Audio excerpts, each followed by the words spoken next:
Bárbaro, buenas tardes. Bueno, continuamos con las clases del curso de Pediatría de Urgencias y Emergencias. Hoy me toca dar a mí la clase, soy el profesor Miguel Peñarrocha, ¿sí?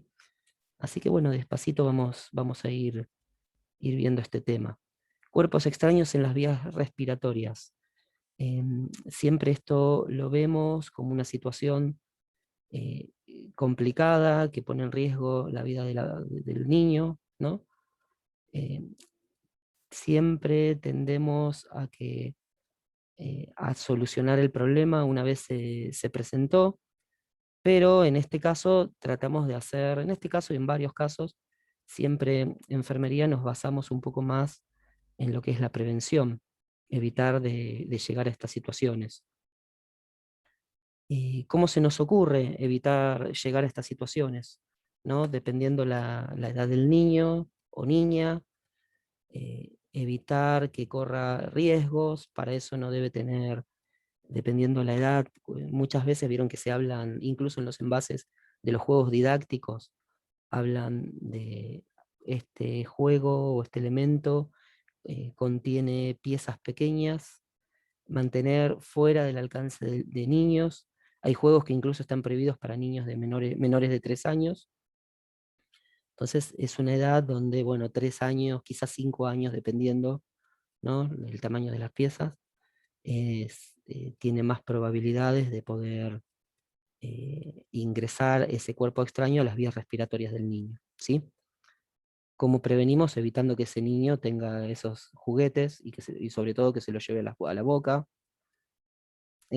Hay algo que, bueno, que alguna vez se vio, que son, ¿vieron los globos estos que juegan, que los payasos arman los globitos y andan repartiendo a veces, incluso en las internaciones y, bueno, en la vía pública también?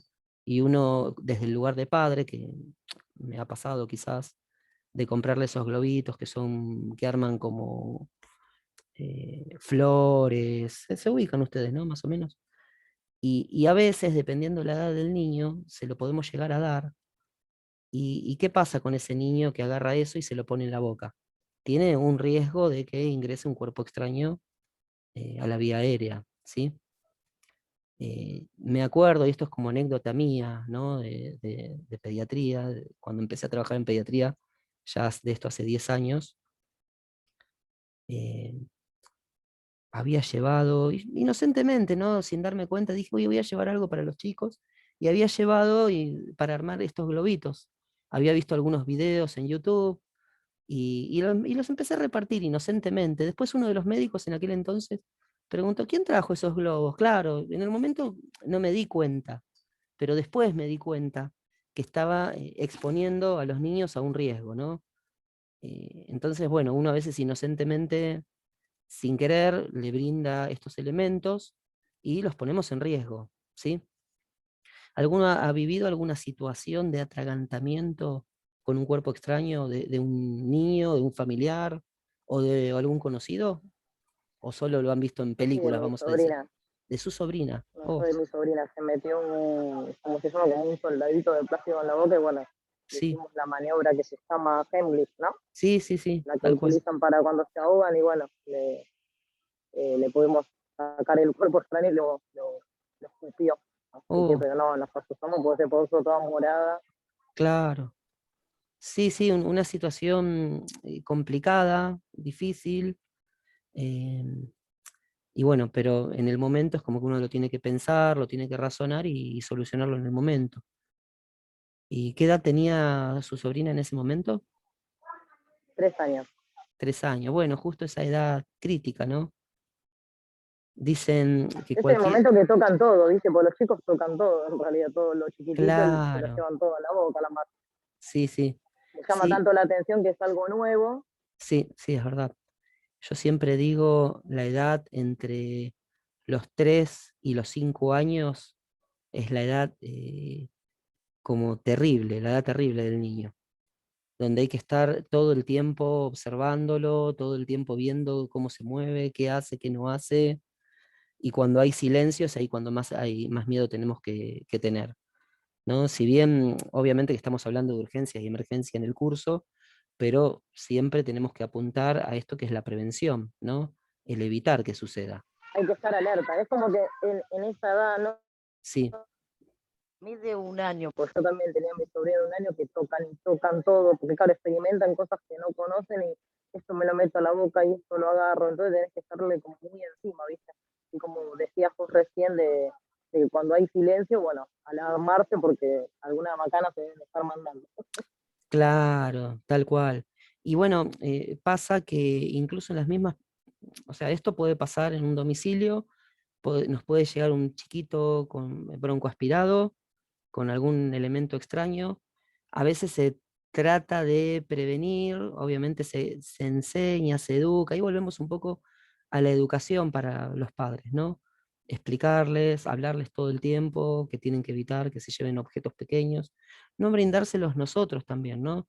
Pero bueno, pasa a veces en una pediatría y hay una unidad que es un espacio como aparte, donde hay juegos, juguetes, o por lo menos antes, ¿no? Ahora con esto del COVID ya no se estima mucho que esté eso, porque bueno, no se pueden compartir estos elementos, ¿no? Que son de uso común. Pero antiguamente estaban como, a veces lo tienen en salas aparte, a veces es un espacio dedicado a eso del juego, el esparcimiento, sobre todo para los niños internados. Bueno, ahí es donde tenemos que tener en cuenta que no entren en contacto con estos objetos pequeños, ¿sí? Estos objetos pequeños que quizás para un niño más grande, de 6 7 años para arriba, ya no tendríamos ese riesgo. No tendríamos ese riesgo, por lo menos con juguetes.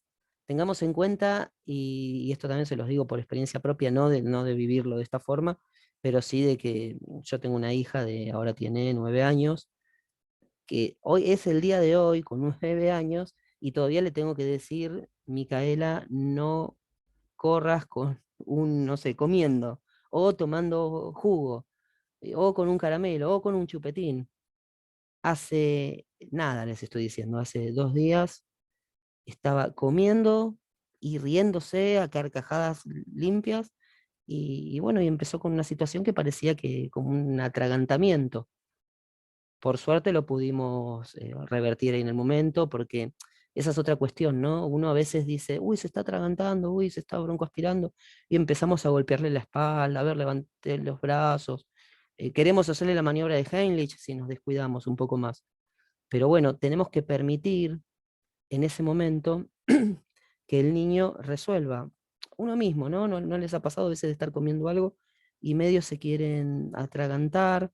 ¿Y qué hacemos? ¿Cuál es nuestro primer mecanismo de defensa para esa situación? Toser. Y tosemos y queremos Toser. expulsar el cuerpo extraño.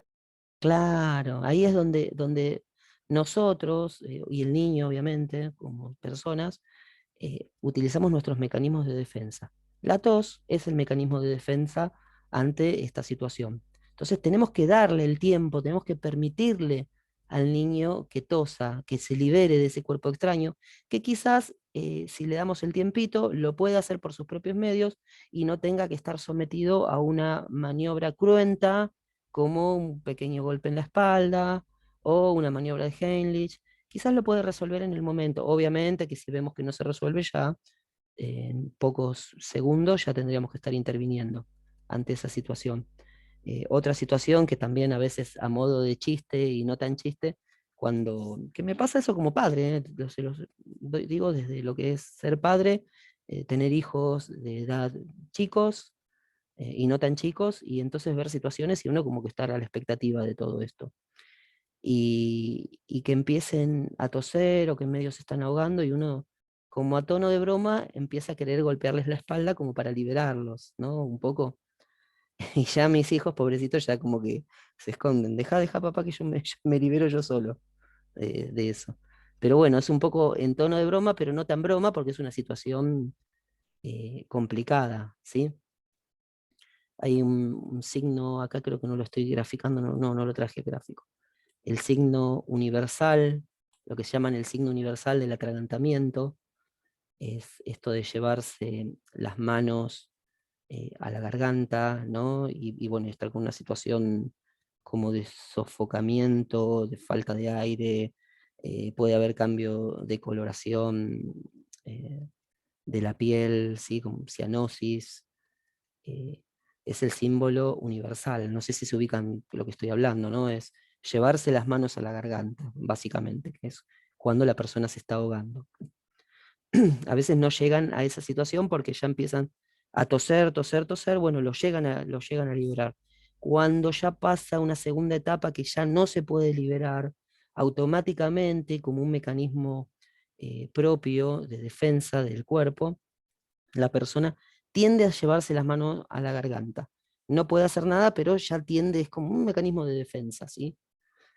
No daría resultados positivos, pero es un indicativo que nosotros como observadores, como personal de salud, nos va a dar las pautas de que tenemos que empezar a posicionarnos para actuar, ¿sí? Eh, Bien, vamos un poco a ver los PowerPoint y vamos a ir charlando también, ¿sí? Definición: situación en la que un cuerpo extraño queda alojado en las vías respiratorias. Imaginemos la situación esta, ¿no? Lo difícil y lo calmo, lo tranquilo que uno tiene que estar más allá de la situación, ¿sí? Eh, ¿Vieron los rollos de papel higiénico? Bueno, para que tengamos una idea, el rollo de papel higiénico simularía la tráquea de un niño. Cualquier elemento que pase a través del rollo de papel higiénico es un elemento que puede producir esta situación, ¿sí? Así que agarren cualquier juguetito, si tienen niños en su casa, cualquier juguetito y traten de pasarlo por ahí. Prácticamente va a pasar todo. Así que están muy expuestos los niños, sobre todo los niños pequeños, a esta situación. Los más grandes también, cuando están comiendo, cuando están con un chupetín, cuando están con un caramelo. En cualquiera de esas situaciones se les puede presentar esta dificultad, ¿sí? Bien, ¿qué es lo que tenemos que valorar en estos niños? Em, Tos, tenemos que ver si esa tos es lo suficientemente fuerte, lo suficientemente adecuada como para llegar a eliminar este objeto, ¿sí? Este objeto que no tendría que estar ahí. Esto lo puede llevar a tener náuseas, ¿sí? Si se empieza a ahogar, si empieza a cambiar el color de la piel a una situación de cianosis. El ahogamiento lo identificábamos a través de, bueno, el cambio de coloración, el no poder hablar, el no poder manifestarse. Ahí ya estaríamos viendo si es una obstrucción total o parcial, ¿sí? Más o menos se dan cuenta cómo se observaría, qué diferencias encontraríamos entre una obstrucción parcial y una obstrucción total de las vías aéreas.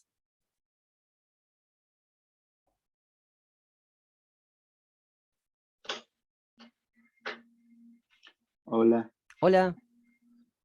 Cristian, soy por si acaso, Hola Cristian, ¿cómo el está? logo por ahí. Bárbaro. Y yo pensaría que la diferencia es cuando el niño ya dejaría de intentar sacar el cuerpo extraño por sus propios medios, digamos, que dejaría de toser. Bien. Ya no habría tos, no podría llegar a toser, ¿sí? Directamente se llevaría las manos a la garganta, no podría toser, no podría respirar porque es total, estamos hablando de una obstrucción total. Ya habría cianosis, ¿sí? Y no podría gritar ni hablar, ¿sí? Esa es otra situación, ¿no? Que a veces uno, y esto lo vive, siempre uno como padre lo vive con los hijos, ¿no?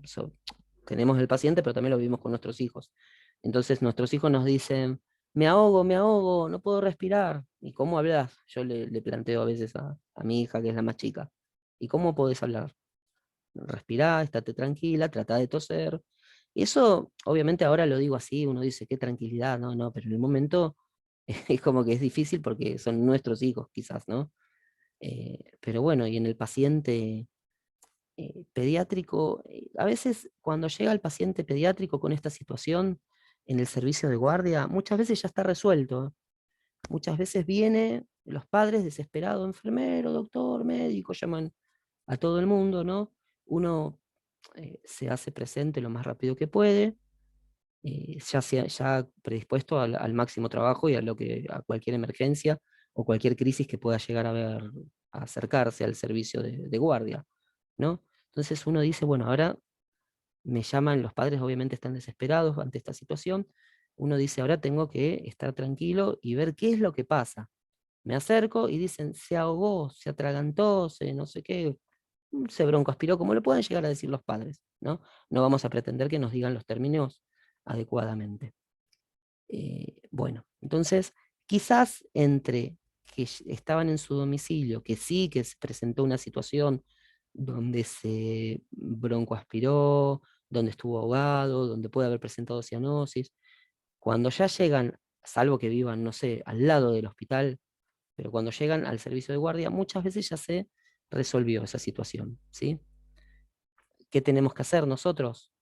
Verificar que se haya resuelto la situación, control de signos vitales, saturación, toda la parte respiratoria valorarla, ¿no?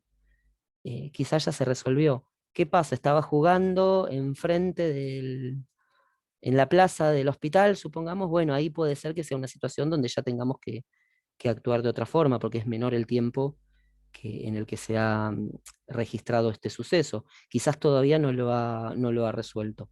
Entonces, lo primero de todo, en cuanto a la resolución de este problema, es estar tranquilos nosotros, ¿sí? Nosotros somos los que tenemos que estar tranquilos y, y brindarle tranquilidad a partir de nosotros a los padres y al niño o a la niña. ¿Por qué hablo de madre y de mamá y papá, no? Eh, Eso también es importante y muchas veces, a veces, cuando ya tenemos pericia en pediatría, cuando llevamos un tiempo, sabemos que para que el niño esté tranquilo, primero hay que tranquilizar a los padres, ¿sí? Hablarles con tranquilidad y explicarles que, bueno, que vamos a hacer lo mejor posible con nuestra capacidad profesional para resolver la situación, ¿sí? Y, obviamente, ponernos al lado del paciente y trabajar como equipo multidisciplinario, bueno, con el médico y demás profesionales que podamos llegar a estar en el momento, ¿sí?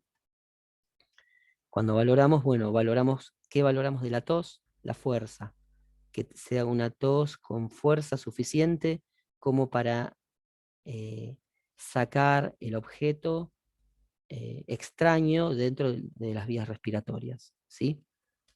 Bueno, las náuseas las valoramos el ahogamiento, como dijimos, si es parcial o es total. Si es total, el niño no habla, no respira, y de ahí al paro cardiorrespiratorio es nada, cuestión de segundos, diría yo, como mucho, 2 minutos como mucho, pero en segundos ya podríamos estar en un paro cardiorrespiratorio, ¿sí? Y bueno, y la presencia de la cianosis. La cianosis sobre todo cuando es un ahogamiento total. Cuando es parcial, el niño hasta va a hablar, ¿sí? Se va a sentir ahogado, pero va a hablar. Y ahí es donde tenemos que instarlo a que tosa lo más que pueda. ¿Les ha pasado a ustedes en lo particular una situación en donde se han atragantado?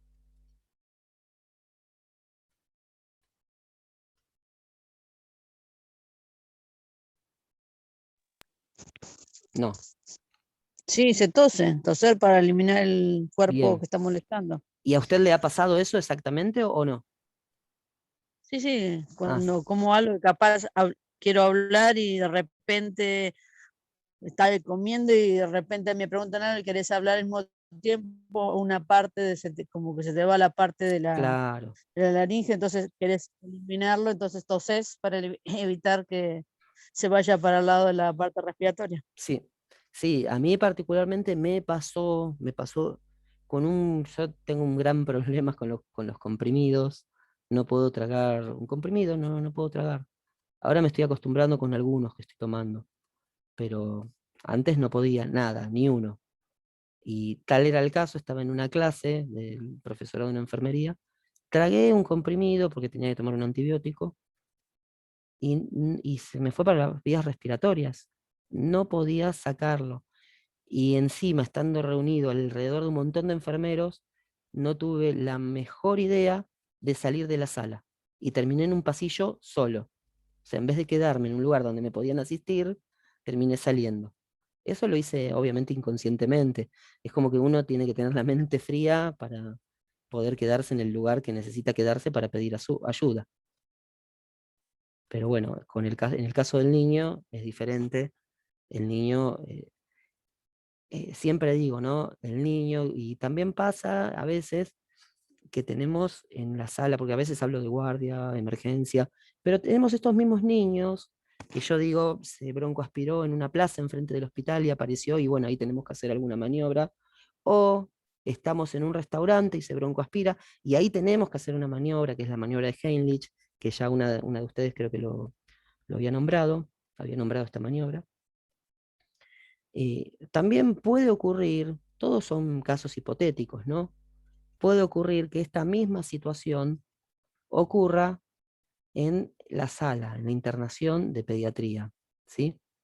Tenemos unos cuantos niños internados, tenemos estos objetos de pequeño tamaño que son peligrosos, y alguno de esos niños puede, sin querer, broncoaspirarse con uno de esos elementos, ¿sí? ¿Qué hacemos ahí? ¿Qué hacemos? Y bueno, ahí tenemos que recurrir a las maniobras de Heimlich, ¿sí? A la maniobra de desobstrucción de la vía aérea. Obviamente eso en una segunda etapa. En la primera etapa ya lo habíamos dicho, que era tratar de tranquilizar al niño, permitirle que realice una tos espontánea con la fuerza suficiente, ¿sí? Para eliminar el objeto, ¿sí? Bien, bueno, ahora vamos a ir con obstrucción completa. A ver, esperen que quiero retroceder un poquito por las dudas. No, está bien. Bien, cuando hablamos de obstrucción completa, tenemos estos signos, ¿no? Bradipnea, signos de asfixia, esto es lo que yo digo, ese signo universal de asfixia, de atragantamiento, que llevarse las manos a la garganta, ¿sí? Polipnea, la polipnea es el aumento de la frecuencia respiratoria y la profundidad, y todo eso nos va a llevar finalmente al paro cardíaco o cardiorrespiratorio inminente, ¿sí? Después de todo eso, de todos estos signos y síntomas, si no lo podemos resolver porque es una obstrucción completa, vamos a terminar acá, en el paro cardiorrespiratorio inminente. Se intenta no llegar a este momento, se intenta no llegar a esa etapa, ¿sí? Bien, después tenemos la obstrucción incompleta. La obstrucción incompleta puede tener una fase asintomática, o sea, el niño no presenta ninguna dificultad, salvo que dice, tragué algo y no puedo respirar bien, o no me doy cuenta, pero lo tengo ahí en la garganta. Vieron que a veces uno mismo dice, tengo algo en la garganta, pero como que no, no lo puedo sacar, y empezamos a querer toser para tratar de eliminarlo, ¿no? Queremos empezar a toser, a sacarlo, y no podemos, y sabemos que está ahí, pero no nos llega a molestar del todo, por eso se dice fase asintomática, es decir, sin síntomas, ¿no? Bien, si el cuerpo extraño está en la laringe o en la tráquea, vamos a presentar en este momento, ¿no? En esta fase también, puede presentar ronquera, tos, afonía, hemóptisis, que es la expectoración con sangre, disnea con jadeo, cianosis. Estos síntomas, signos y síntomas pueden estar todos juntos o pueden haber algunos, no necesariamente van a estar todos, ¿sí? Por eso, bueno, ahí está nuestra función de valoración. Ahí tenemos que valorar a ver cuál de estos signos y síntomas van a aparecer.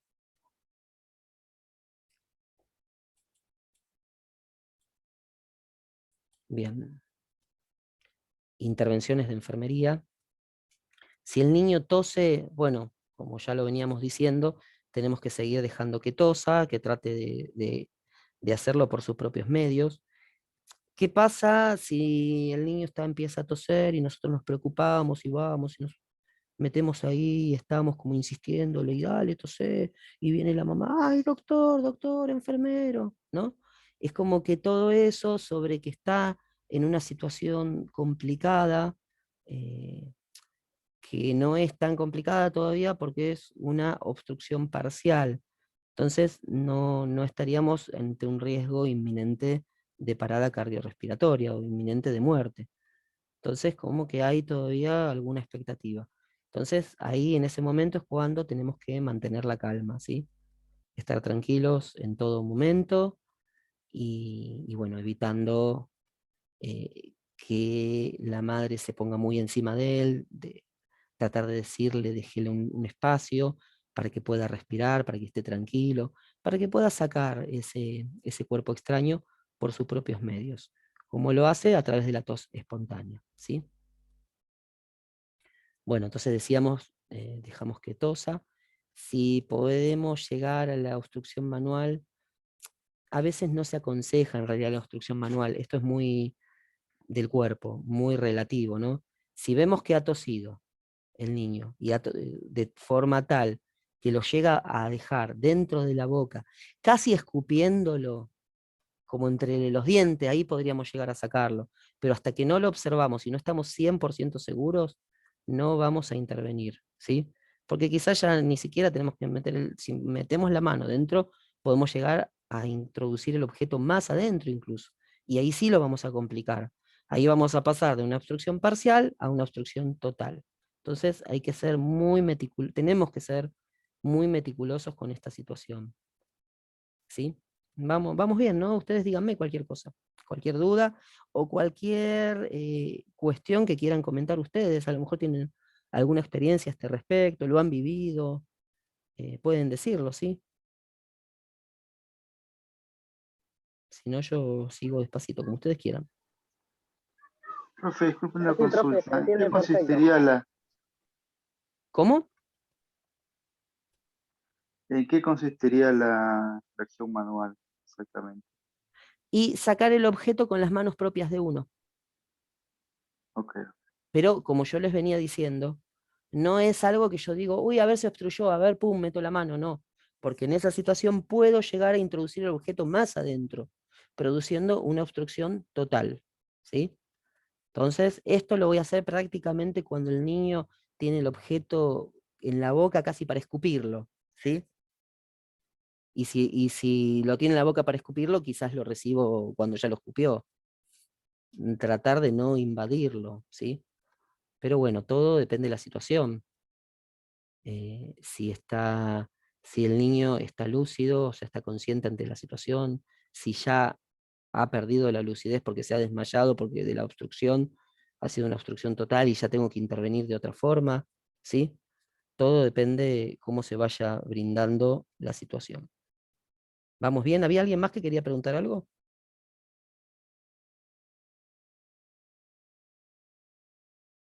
¿O era eso nomás?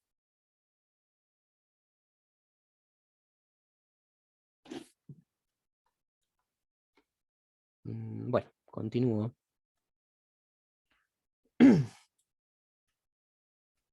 Bien, maniobras de expulsión. Bueno, acá un poco como para que tengamos en cuenta la maniobra de expulsión, que después vamos a ver un pequeño gráfico, ¿no? Pero bueno, en los lactantes, les damos 5 golpes secos en la zona interescapular, entre las escápulas, ¿no? Le damos 5 golpes secos con el niño en posición prono y la cabeza más abajo que el tronco. Si no entienden esa explicación, quédense tranquilos, tranquilas, que ahora en el siguiente PowerPoint vamos a ver el gráfico de cómo se vería esa posición, ¿sí? Bueno, una vez damos estos 5 golpes en la zona interescapular, con el niño en posición prono, bueno, vuelvo a repetir lo mismo, después colocamos en supino, en la posición supino, con la cabeza también más abajo que el tronco, y realizamos 5 compresiones torácicas en el esternón, ¿sí? Esto es para el niño lactante, ¿sí? En los niños mayores de 1 año, realizar la maniobra de Heinrich. ¿Cuándo realizamos la maniobra de Heimlich? Después de que la tos no ha sido lo suficientemente efectiva, ¿sí?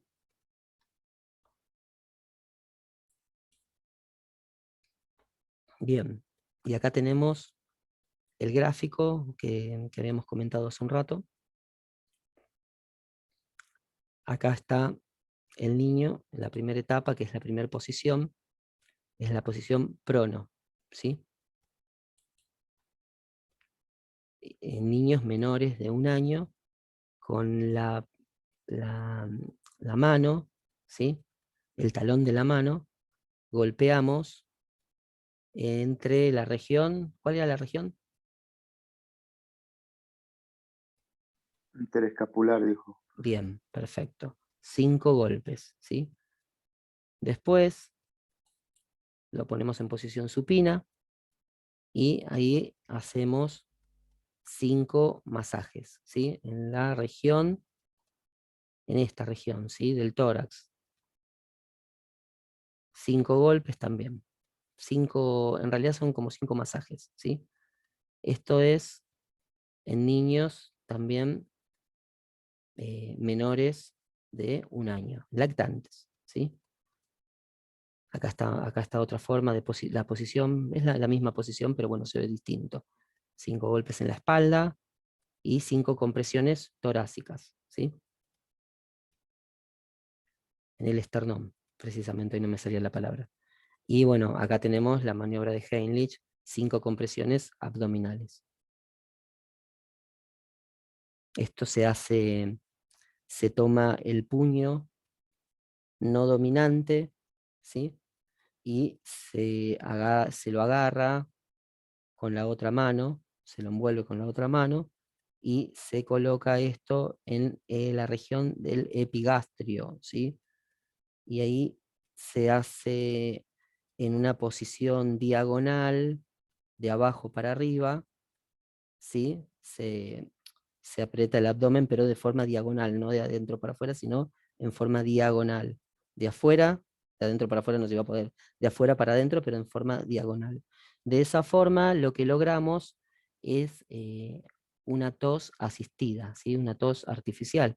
Imagínense, ante esta situación el niño ya no puede toser espontáneamente. Al no poder toser espontáneamente, porque tiene una obstrucción total, ya ha llegado a una obstrucción total, lo que hacemos nosotros, hacemos una tos artificial con esta maniobra. Con la maniobra de Heimlich logramos eso, ¿sí? Bien, objeto expulsado o extraído. Revisar la boca para ver si hay restos.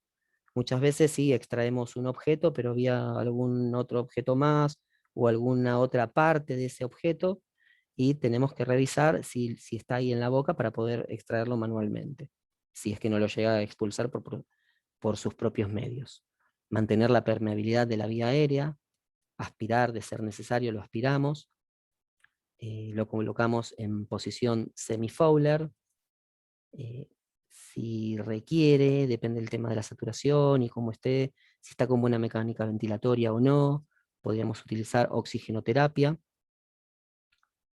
Monitorizamos todo lo que son signos vitales, frecuencia cardíaca, respiratoria, saturación, y tranquilizamos al niño y a la familia. Esto de tranquilizar al niño y a la familia, recordemos que es en todo momento, no es al final de nuestra labor, sino que lo tenemos que hacer en todo momento, ¿sí?